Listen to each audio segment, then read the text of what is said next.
When you think of the phrase old money as it relates to England, most commonly you think of wealthy aristocrats operating under the radar, amassing unfathomable wealth and sumptuous estates, such as the iconic Grosvenor family, also known as the Dukes of Westminster, buying up London like their personal monopoly board, all the while maintaining a neutral political position in the public eye. Or the quietly powerful Percy family, the Dukes of Norfolk, owning vast swathes of the north of England, while simultaneously staying careful not to run afoul of the British tabloids. However, there is one British aristocratic family who has tossed that old money secrecy out of the window over the decades. They've opted to become synonymous not only with public displays of social status and the roaring 20s socialite lifestyle, but perhaps more notably, proudly tied their family name to the mast of controversial political ideologies, boasting family members who befriended none other than Adolf Hitler and Joseph Goebbels, with other siblings opting to become alleged card-carrying members of the Communist Party. In today's episode of Old Money Luxury, we tell the full story of perhaps England's most controversial Old Money dynasty, from their regal roots in the Norman conquest of 1066 to their strategic intermarriage with everyone from the Cavendishes to the Guinnesses, as we describe. The Mitfords, the old money British family that loved the Nazis and the Soviets. The iconic Mitford family, with roots dug deep into the aristocratic soil of Mitford, Northumberland, managed to shine in the British aristocracy's constellation, not so much for their vaults of gold, but for their rich historical ties and titles. And by the time the mid-20th century rolled around, having a Mitford at the helm as High Sheriff of Northumberland was almost tradition, and an emblem of their entrenched status in society. But let's talk about the real jewels in the Mitford crown. The 6 daughters of David Freeman-Mitford, 2nd Baron Redesdale and Sidney Bowles, known to history as simply the Mitford sisters. You see, these ladies weren't just any English roses, they were wildflowers, thriving on the estate's margins in a series of progressively less grand homes, thanks to their father's knack for financial folly. But Nancy, Pamela, Diana, Unity, Jessica and Deborah Mitford turned this to their advantage, blooming into distinct personalities that would dazzle the literary and social scenes. Nancy Mitford, the pack's leader in wit and word, spun her upbringing into literary gold with novels like The Pursuit of Love and Love in a Cold Climate, giving the world a peek behind the velvet curtains of the English upper class. Through her eyes we got front-row seats to the decadence and decline of Britain's elite, all served up with a generous helping of humour and satire. Furthermore, the Mitfords became synonymous with the bright young things, that glittering, fast-living crowd that defined London's social scene in the 1920s and 30s. Thus, their beauty and brains, mixed with a penchant for political extremes and headline-worthy romances, kept them firmly in the public eye. Indeed, these women were more than just socialites. They were influencers avant la lettre, rubbing elbows with the era's giants in politics and culture. However, their stories were laced with controversy and contradiction, each sister forging a path that veered sharply from the aristocratic expectations set before them.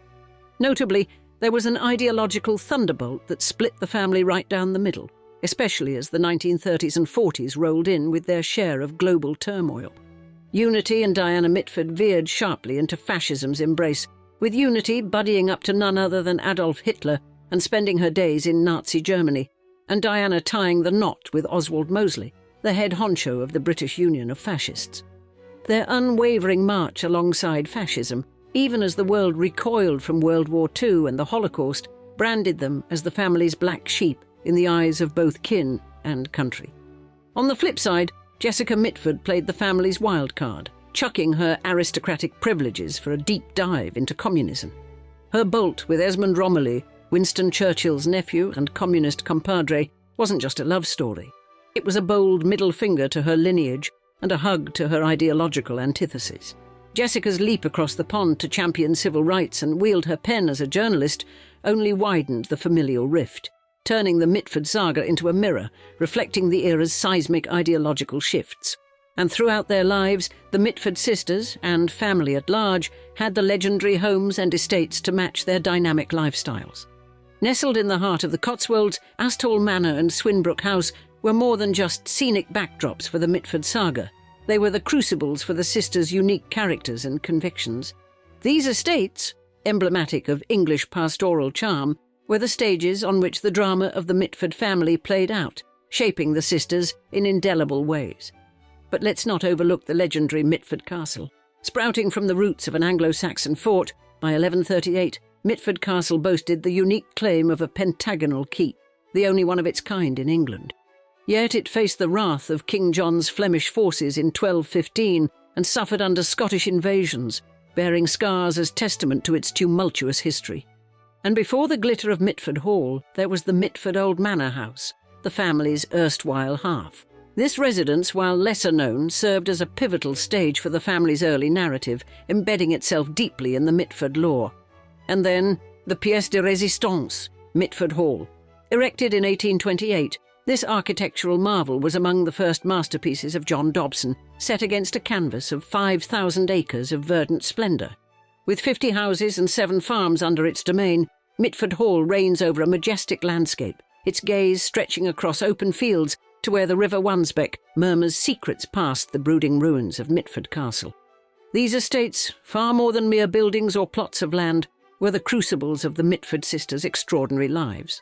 However, in order to get a full picture of exactly how England's most controversial old money family first got their start, we'll have to go back to the Norman conquest of 1066, which is where the Mitfords got their start, like so many other aristocratic dynasties on Albion.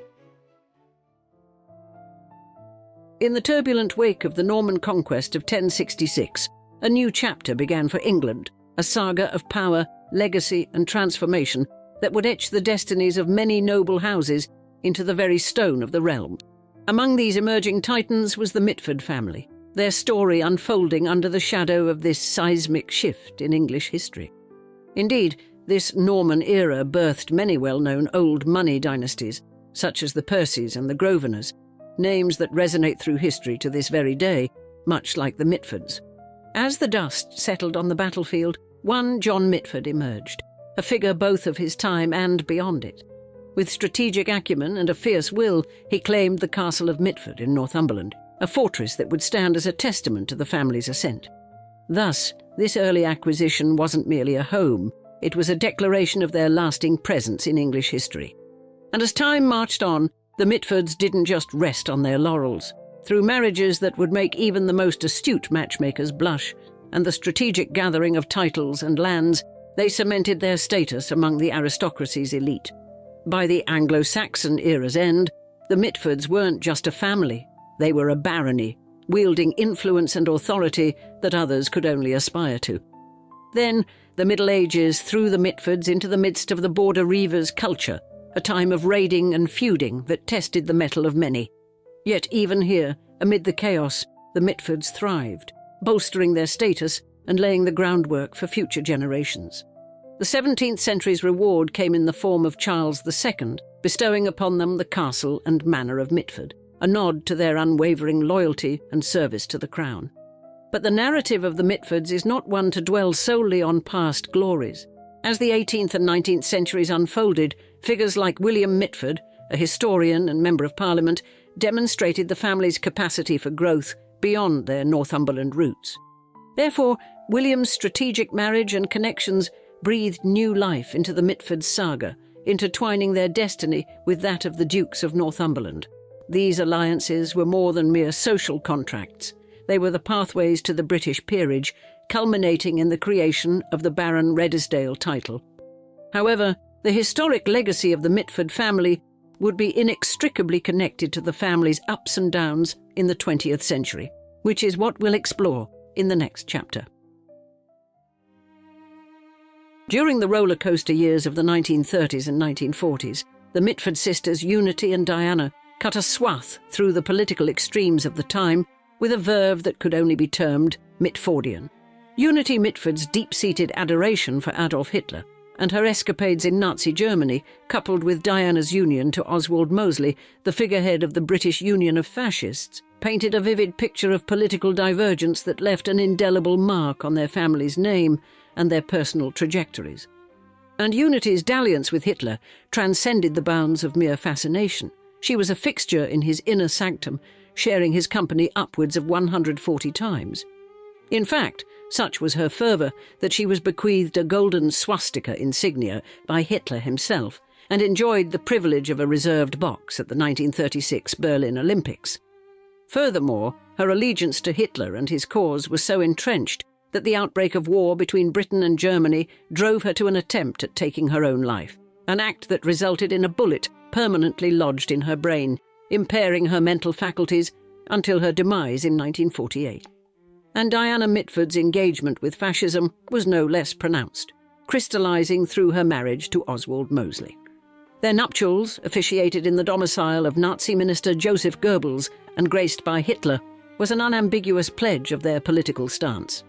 Diana's commitment to fascist ideologies remained steadfast, even under the shadow of wartime internment alongside Mosley, regarded as a greater public threat than her spouse. Despite the ignominy and the personal adversities that followed, including imprisonment, Diana's unwavering support for fascism and her peculiar loyalty to Hitler remained intact. And while Unity and Diana revelled in their notoriety, their brother, Thomas Mitford, also exhibited a flirtation with Nazism, albeit with less public scrutiny. His particular interest underscored the Mitford family's entanglement with extreme political ideologies, fueling public intrigue and controversy over their scandal-ridden and politically polarising existence. In stark contrast, Jessica Mitford, another sibling, charted a course replete with rebellion, activism, and literary achievement that veered sharply from the right-wing radicalism of Unity and Diana. Jessica, affectionately dubbed Decca, rebelled against her aristocratic roots early, embracing communist sympathies and socialism, and dedicating herself to the cause of social justice and reform. Her defiance was epitomised by her elopement at age 19 with Esmond Romilly to engage in the Spanish Civil War, marking a bold departure from her sister's affiliations. This rebellious streak led her to the United States with Romilly, where she faced widowhood during World War II, but found love anew with radical lawyer Robert Treuhaft. Together, they faced the McCarthy-era's challenges head-on, steadfast in their refusal to betray their communist affiliations.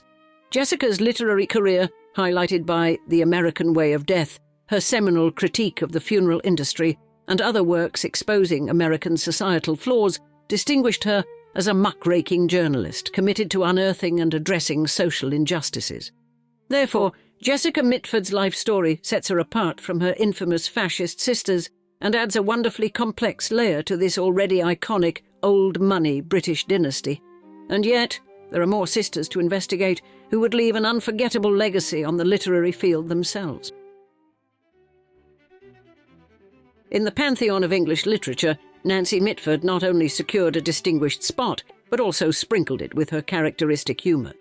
You see, Mitford wielded her pen to craft novels that were as much a playful jab at her own social circles as they were a vivid showcase of her narrative prowess. And the crowning jewel of Mitford's oeuvre, The Pursuit of Love, hit the shelves in 1945 and immediately captivated the public with its tale of Linda Radlett's quixotic ventures into love. This novel, steeped in the peculiarities of Mitford's own family dynamics, offered readers a humorous yet poignant exploration of the quest for affection among the English gentry. Indeed, its success was meteoric, with sales soaring to 200,000 copies within the year of its release, cementing its status as a beloved staple in the literary world. Not resting on her laurels, Mitford presented Love in a Cold Climate 4 years later, shifting the lens to Polly Hampton, a figure of beauty and social grace.